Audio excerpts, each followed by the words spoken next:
Hello everyone. My name is Joel Meda, and currently I'm a fresher and working as a graduate analyst at Barclays. I have had internship experience working as an intern and as a freelancer at well-reputed organizations like Azim KPI, Geeks for Geeks, MLH Prep, and as well as Kinsey and Pipcons. Aside from that, I have also won different hackathons like Barclays Global Hackathon 2024, ETH India 2023, Smart India 2022, as well as IBM Hack Challenge 2022. Now, why do I want to work at Fellowship AI?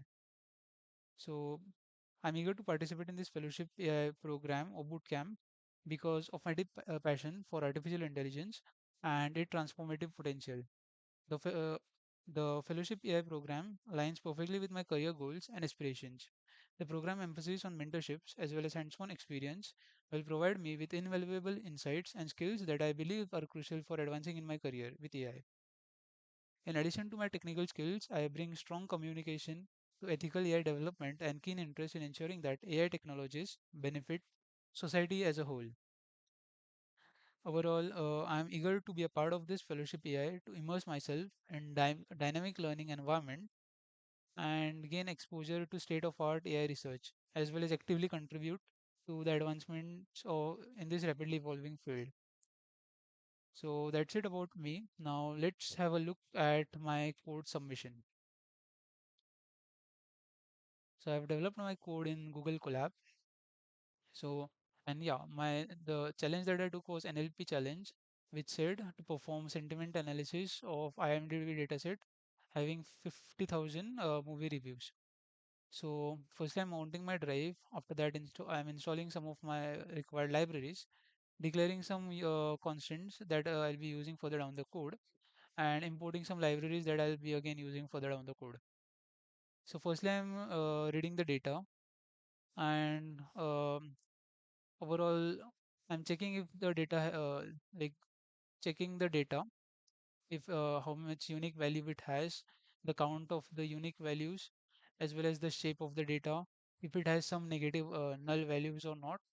And finally, after doing all these steps, I'm converting the textual sentiments, that is positive and negative, into integers, wherein positive will represent 1 and the negative will be representing 0.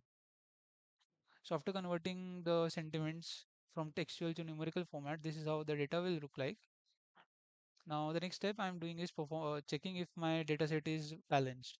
So from the graph here, you can see that the dataset is perfectly balanced with each positive and negative records having 25,000 records each. So next step I'm doing is like segregating my data into independent and dependent features, and then downloading some essential libraries that I'll be using to perform the data preprocessing or data preprocessing for my independent features. So for data preprocessing, I'm copying all my data into messages and then performing a series of steps, which include removing all the irrelevant symbols from the data, converting the text to lowercase, and then performing the lemmatization on all the words belonging to a particular sentence. After that, after performing all these steps, I'm appending the sentence to the corpus data or corpus array. Once I have the corpus of input ready, I'm performing word to vec, which will convert each and every word to a unique vector. So for word to vec, I'm first generating my own word to vec model for which I have these custom functions ready. After I have my word to vec model ready, I'm loading it to in my w2v underscore model variable. And then these are some helpful functions in order to perform tokenization, padding, and embeddings. So using this helper functions, I'm first performing tokenization, which will convert each and every word to its unique digit or numerical data. Then I'll apply padding on each of the generated array of numbers, which will ensure that all of my sentences are of equal length. And then I'll be generating an embedded matrix in which each row will be corresponding to a word in my padded corpus. or in my input. So then I'm generating the train and test data. I'm splitting the data based on test size, and here the test size is zero point 0.3, as you may have seen above in the declaration of constants.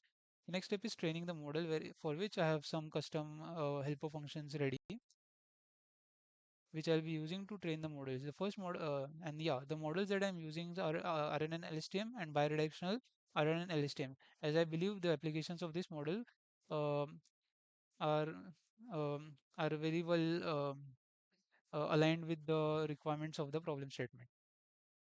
So yeah, first I'm creating the model, then I'm training the model, testing the model, and then finally I'm saving the model. So I'm training the model for 5 epochs, and after 5 epochs, we can see that the accuracy that I get is 98%, which is fairly exceptional. This is the same confusion matrix for the same. And finally, the classification report, which shows precision recall and F1 score for the same model.